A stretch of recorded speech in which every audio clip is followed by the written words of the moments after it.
All right.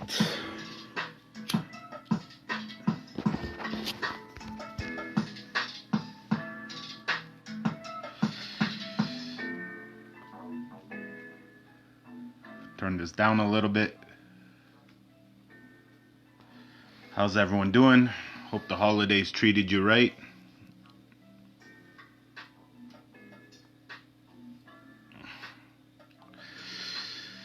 So, few things to talk about.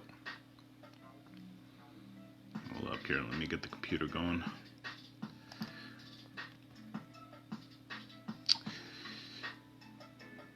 As usual, I'm going to talk about the stuff that we just went through. Then I'm going to talk about the upcoming stuff and whatever other news I can think about. Although it is the week of Christmas, it was a busy week for boxing. Next week's not so much, but this week it was pretty busy. As some of you know, we started off the week a little early, Monday to be exact. Some of us woke up around 3:30, 4 o'clock in the morning in order to catch Stephen Butler. I believe he stepped in the ring around 6 a.m. First opportunity at a world title, and obviously it didn't go his way. You know, Murata's very experienced, a world champion before this, and, you know, Olympic background, got all of it. And although Steven got a little flack on the internet, I mean, you can just block people like that, which I do. The truth is, I was really impressed by how many people rallied together and, you know, to support him, to watch him. A bunch of people got together. I knew I put up the live because some people didn't have TSN. A lot of people tuned in. I'm sure TSN for Monday morning, that was probably their best numbers in a long time.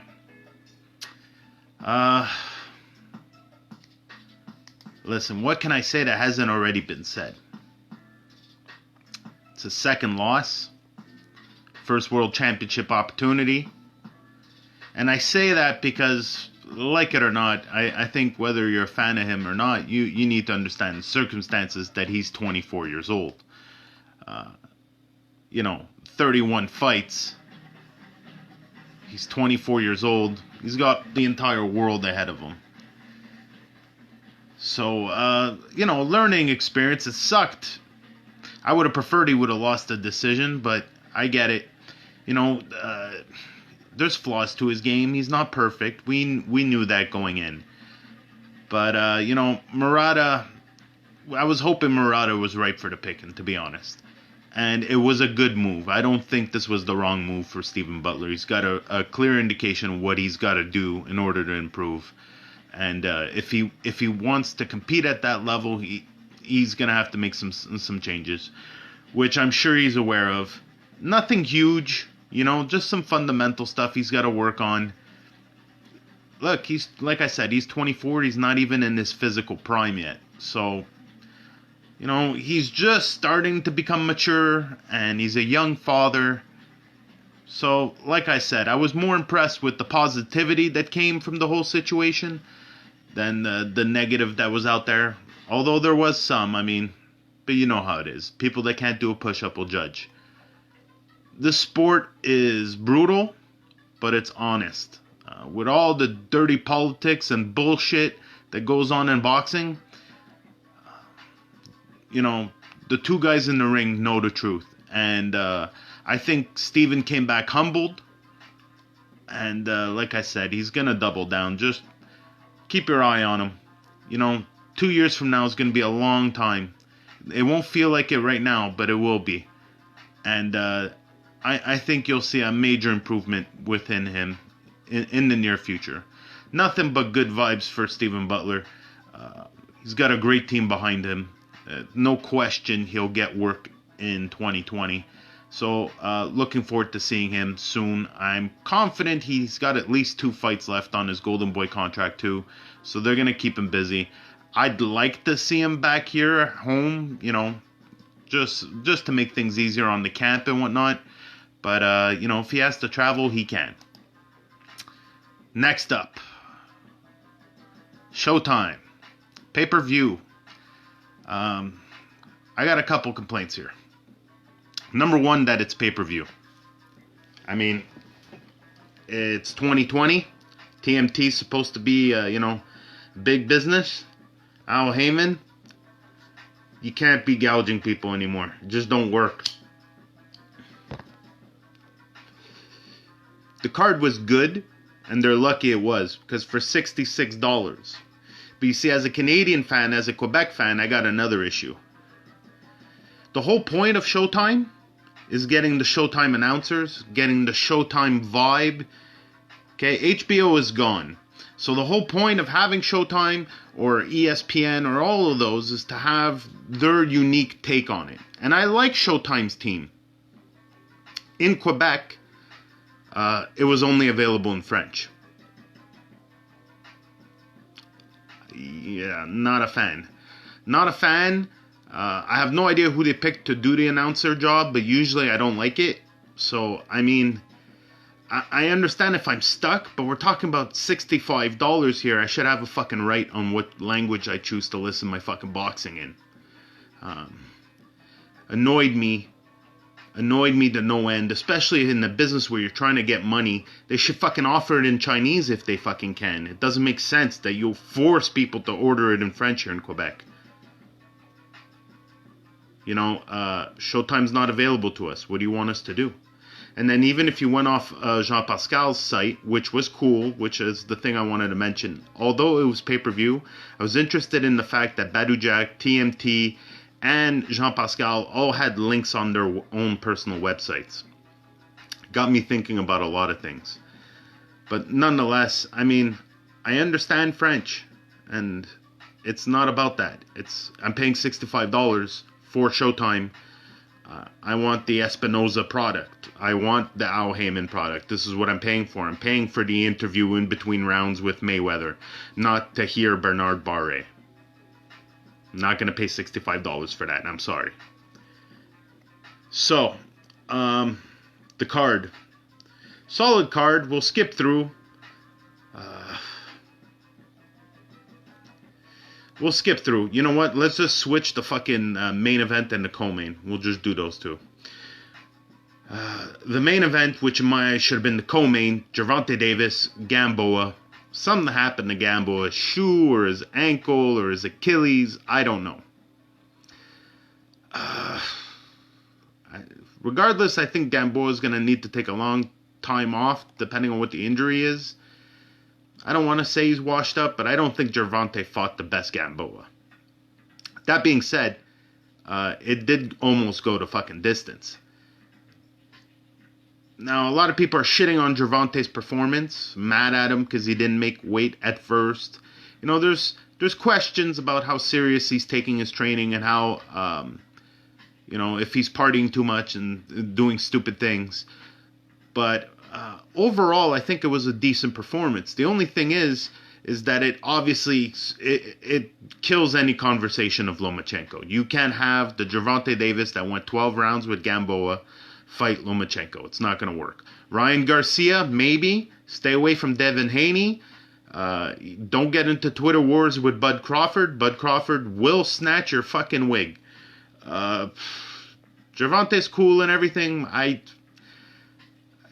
find they overhype him, they oversell him. They keep talking about how he sold $19,000 tickets at this Atlanta stadium here. Here's the thing. It was a big week in Atlanta anyway. And I have seen firsthand what the Mayweather promotional team has done in order to move tickets, in order to get numbers, in order to get people in seats. I've seen it. Okay, they got a busload of dudes that will invade this town and fucking get people buying tickets. It's what they do. I've talked about it back when Bute fought Badu Jack in Washington, D.C. So, I don't know how much of that was Gervonta and how much of that was really the TMT machine.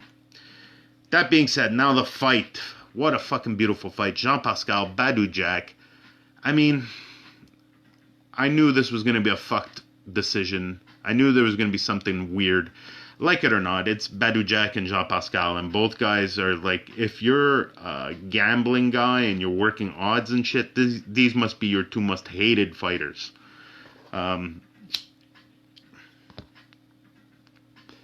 Jean-Pascal with the early rounds, Badu Jack with the later rounds. Jean-Pascal with a knockout in the fourth that was a legit knockout because he gave him the fucking stanky leg. And Badu Jack with a knockdown, to be honest, I felt more like it was because he was off balance and he kind of missed his step. Now, he was wobbled 100%, and that being said, there was a few times where Badu Jack landed some evil fucking shots in there, and I was like, fuck, man, I was surprised Jean-Pascal was standing. Fucking chin on, dude. But, that knockdown came too late. Now, personally, up until the last knockdown, up until Badu Jack's knockdown, I had it a draw. I thought it was going to be a draw. It's a Mayweather promotional show.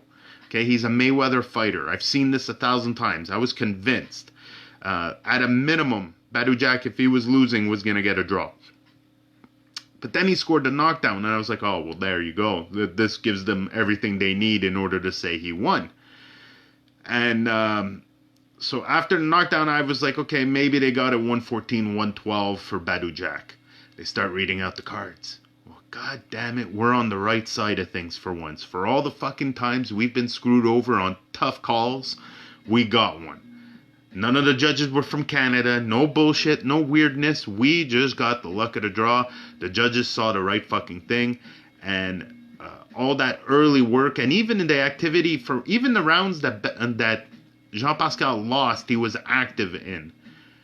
He was real aware in the ring about trying to close out and finish the round strong. He was really aware about every time Badu would land a big shot, he would try and come in with a flurry on his own.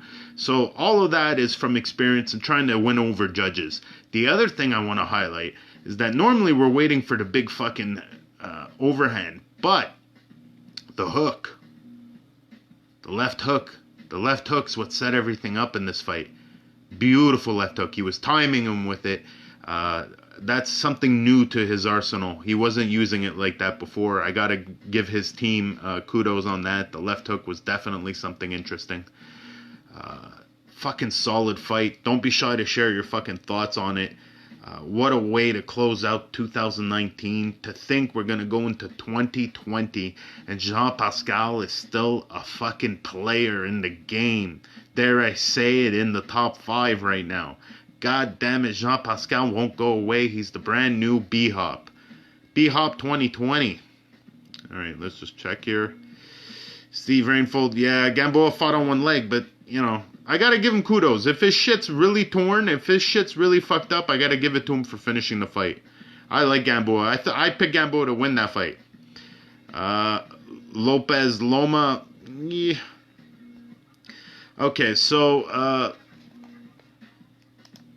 before I go into what we can watch this week, I'll answer this question from Rainford here. Rainford.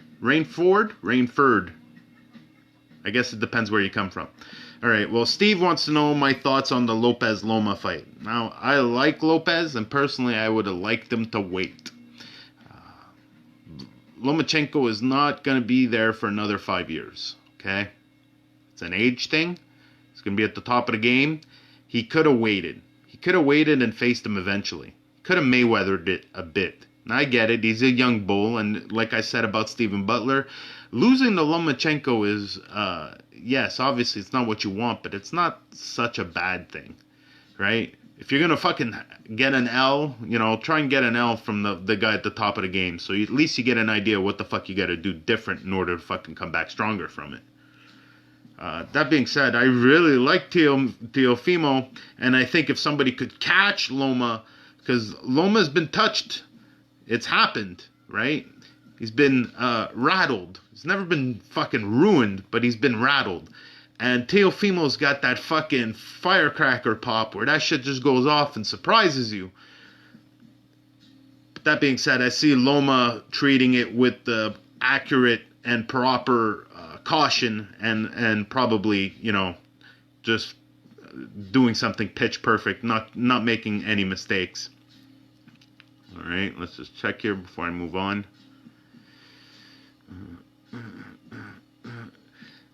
Phil Mimo is talking about Pascal's jab. Yeah, I was impressed by it, considering, even though he's the guy, that's his weight class, and Badu was coming up. Badu was the bigger man with the longer reach, and normally, you're not going to be landing as many jabs as Pascal.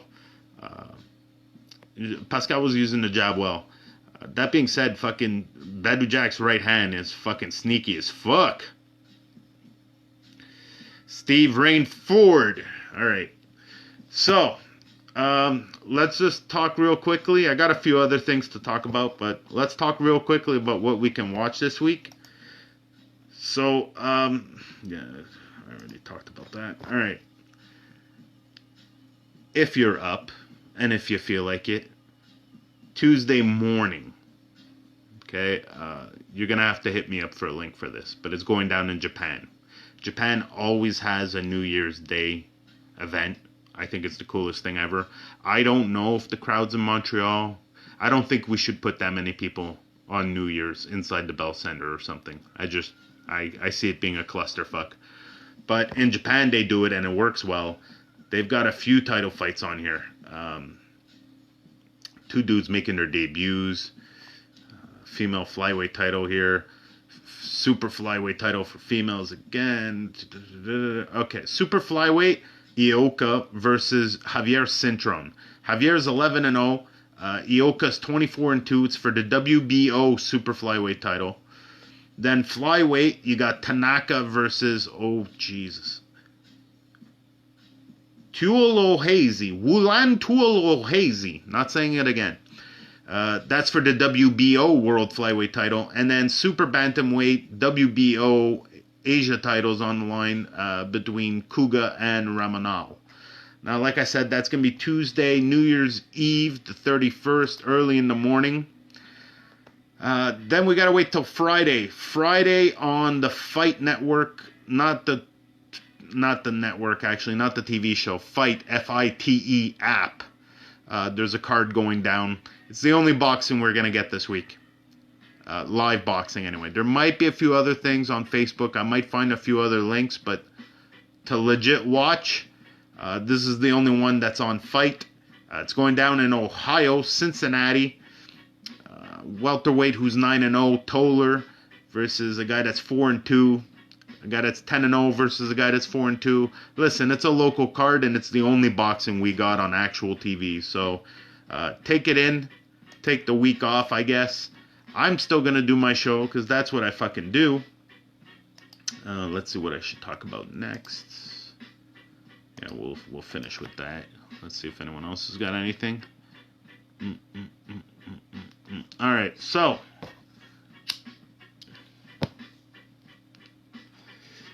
two things to look forward to. First up, Saturday, January 18th, Verona, New York. I'm putting this out there, universe. I want to go to this. I know I can get press passes. I just don't know about driving up there and driving back. Universe, do your thing. Verona, New York, ESPN, Top Rank, Bob Arum.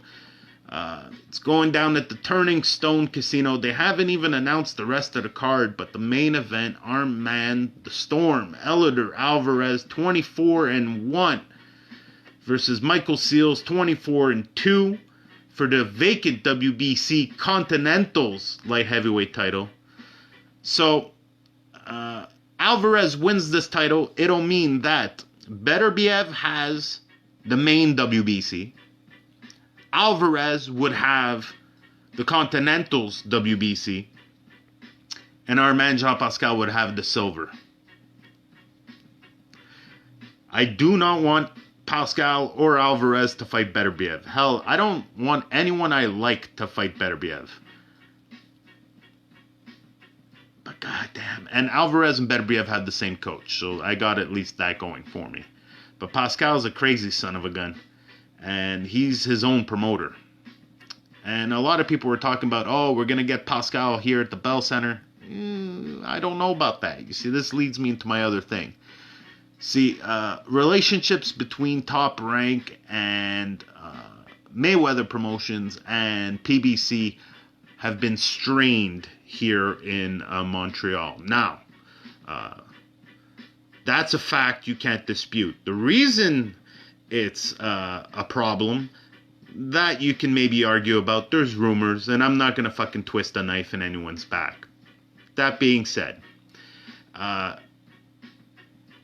it's going to be very tough for ESPN to want to have a fight over here unless, again, Beterbiev or Alvarez, which are associated to Top Rank, will be involved.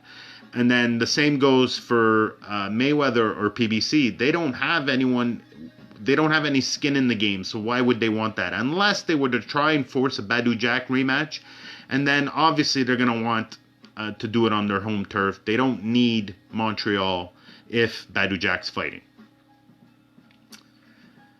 However, like I said, Jean Pascal is a free agent.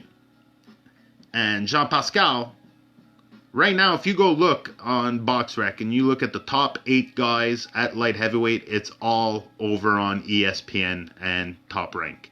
Or associated to, so like Main Event.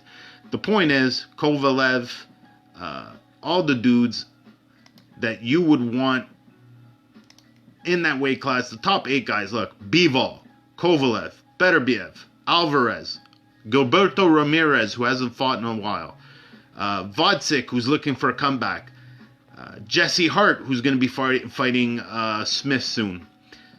Hell, Marcus Brown has ties with Main Event, and he would love a crack at Jean Pascal again. So the chances of ESPN being interested in doing that fight are good. The problem is they need a money partner. And although Jean Pascal is his own promoter, you know, he's starting out, and I'm sure he can cover some of the costs, but I don't think he can cover all of it. So now I hear you guys screaming, okay, so Yvon Michel or Ida Tiger. Okay. Like I said, relationships were strained, right? So PBC is not in a big hurry to come back over here. And same thing goes for Top Rank. And part of that might be having to do with some of the previous shows they've done here. Okay? Not going to throw anyone else under the bus, but I mean, fucking read between the lines. Now, the other person would be Ida Tiger. Now, Camilo Estefan is a shrewd businessman, and if it makes sense, he'll make it happen. That being said, he's an alpha, and Jean Pascal's an alpha. And I've seen the two of them in a room, and I'm not sure if a business agreement could happen between the two of them. Then there's also some politics involved with who Jean Pascal's associated with, his coaching staff and whatnot, with Ida Tiger. So I don't see Camilo Estefan, unless it brought him something, I don't see him rushing to the aid of Jean Pascal doing a big show here in Montreal.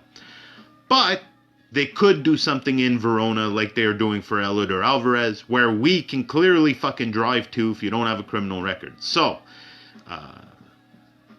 you know, here's hoping Jean Pascal gets something on the East Coast, maybe New York City. We can do a big trip out of it. He's a big-time player. He's proven it. Been holding down the title for fucking a decade. He is our most senior champion. A lot of people are calling him our pound for pound of the decade. I don't know about that. That's a discussion I'll have another day. I don't think he's our pound for pound fighter of all time. That goes to Sam Langford, and if you don't know who that is, please Google Sam Langford. There's actually a couple really good books on him. That being said, Jean Pascal is definitely up there. If there is a Mount Rushmore in Canada for Canadian boxers, Jean Pascal's face is on it, 100%. But like I said, chances are you might not see him on PBC again. You're going to probably see him move over dealing with Top Rank and ESPN. And here's hoping they bring him to Verona or New York City or somewhere close. Hell, I'll go to Philly again. Philly was cool as shit. Fucking cheesesteak was good. I would do that in a heartbeat. Alright, the other fucking major thing. Guys, if you don't have it yet, this is clearly your first fucking time watching this. Fuck, I forgot my ringer on. Hold on. Wait, it's on vibrate. Let's turn it off. There we go. Alright. So, if this is your first time watching, you're excused.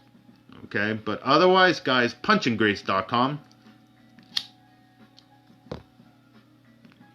$11 a month. $11 a month. 12 events last year. Documentaries. Full access. And they're going to be doing more. They've got plans to expand. This is one of those things you want to be on the ground level when it got started. You want to tell people you were there when it first fucking started. Because trust me, things are about to ramp up. They've been quiet for too long. I just can feel it in my bones. Punchandgrace.com, guys. It's the only way to watch the fights properly here in Quebec, across Canada, across the fucking globe. Montreal Casino, January 25th. Ida Tiger Management throwing down the first card this side of the border. Listen, if you want to guarantee people order this fight, if you want to guarantee the people that do order this fight enjoy it, these are the two words you need in order to make sure that sauce is fucking delectable. Ladies and gentlemen, Steve Claggett, super lightweight.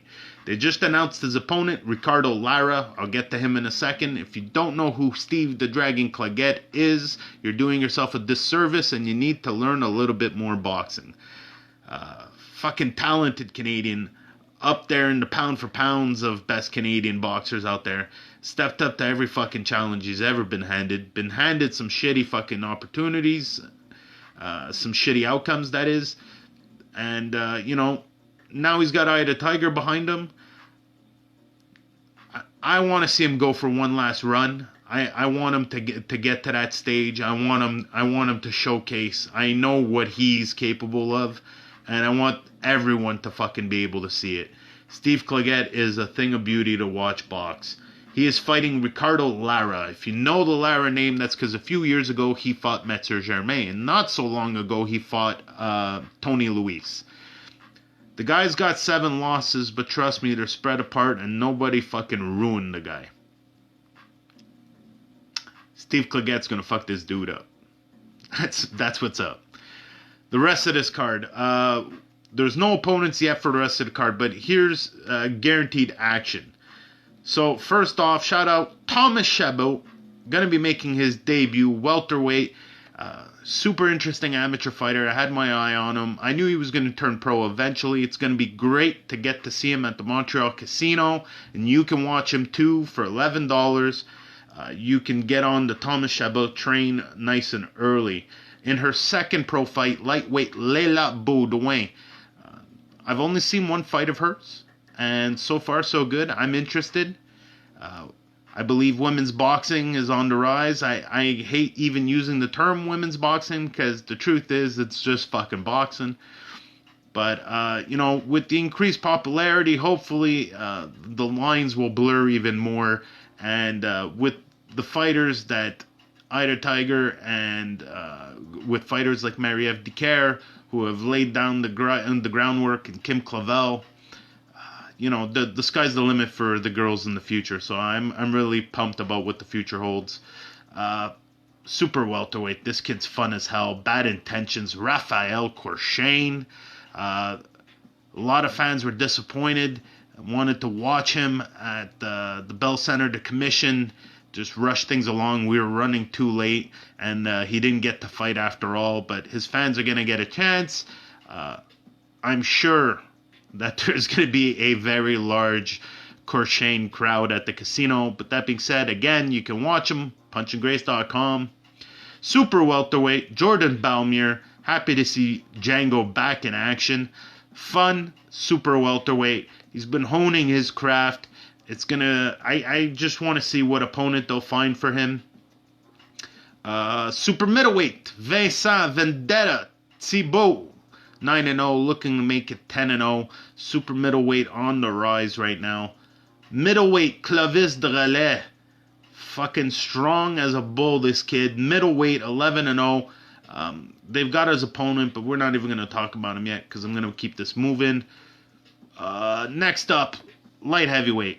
This kid's, if you had a hockey team, right, and there's one of those players that's just good with media and people will like gravitate towards him, that's this kid. Arthur Ziadinov. He's 11-0. He's on my short list for the next guys that are going to hit, big screen and possibly American eyes. Next up, super lightweight, Batir Jukambayev. 777 is straight out of a Kazakhstani fucking storybook. Genghis Khan, horse riding motherfucker. He is a bad dude. 17-0. Also on my short list for American TV soon. And last but not least, like I mentioned earlier, Ricardo Lara, Steve Claggett. Main event. I'm guessing that has to be the main event. Steve Claggett has to be the main event on that. I am 100% sure that a lot of people from Edmonton are going to tune in. Fingers crossed that they'll do a bilingual or a French and an English version of this so that the people in Edmonton can get some English. Calgary in general. Fuck, people across Canada like Steve Claggett. If you like boxing, you like Steve Claggett. Like I said, punchandgrace.com. Guys, if you didn't buy somebody a Christmas present yet, that's the perfect fucking gift for a fight fan. $33 every 3 months. I mean, like I said, get on early. Alright, so let me just check if there's any other. Oh shit, I did miss a couple. Hold on.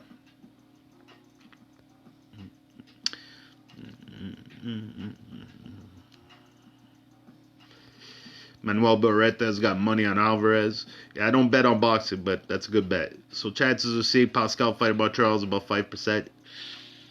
They're not good. They're not good. Unless a new player comes in with money, you got to secure the Bell Center, and that's $100K right there.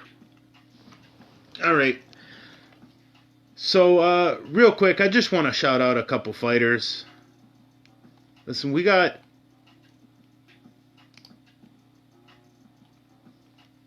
$171. Oh shit, hold on, more than that now. 1 second, 171 plus 23, so 174. 194 pro fighters boxing in this country. Active.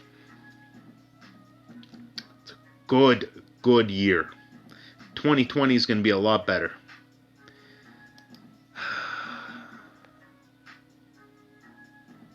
Helena Madronovich, Mariev Decaire, Kim Clavel, Lindsey Garbrandt, Candy Wyatt, Vanessa Bradford, Claire Hafner, Jessica Camara, Annie Mazerol.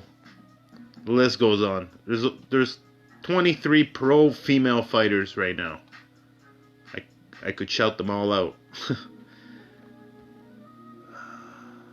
Fuck, I really hope Jelena gets a big fight this year. Alright. So now, male. Jean Pascal, David Lemieux, Yves Ulysses, Cassio Clayton, Metzer Germain, Zuski, Michael Zuski, Stephen Butler, Patrice Volney, Ayaz Hussein, Steve Claggett, Simon Keane, Tony Luis, Clovis Drade, Tyson Cave, Brandon Cook, Cody Crowley, Ryan Ford, Eric Bazinian, Meldon Mijas, Dylan Carmen, Adam Braywood, Sebastien Bouchard, Steve Rolls. I'm looking for news on Steve Rolls, if anyone's got that. Francis Lafreniere, Mo Sumaoro, Shaquille Finn, Ryan Young. What's up, Ryan Young? Brandon Brewer, Cam O'Connell, Sebastien Roy, Mian Hussein. The list goes on and on and on and on and on and on and on. I'm a happy, happy boy right now. 2020 is looking good. Guys, that's it for me. You know, we got some disappointing and sad moments in 2020. Adonis is with us and healthy and doing good. We got a lot of good. We got a few bad things. We took a few losses, but all the losses we took, we can come back from. And that's boxing after all. I mean, if you're into quitting, boxing's not for you. That's why it's so tough when guys retire. That's it for me. I don't really have much else to say to you guys. Chewed your ears off for 36 minutes today. Happy holidays. Happy whatever you celebrate. I really don't care. Just, be nice to each other. Life's too fucking short. And, Happy New Year. I'll check in with you guys on the next Sunday episode. And, homework assignment. Find a random person. The lady at the crosswalk. The guy at the dépanneur. The bus driver. Your colleague at work. And ask them if they like boxing. Regardless of what they answer, tell them to check Manny Montreal out. That's it for me. If you watch this fucking thing, and trust me, there's a few of you, I expect you to fucking share. I'd appreciate it. See you guys on the next one.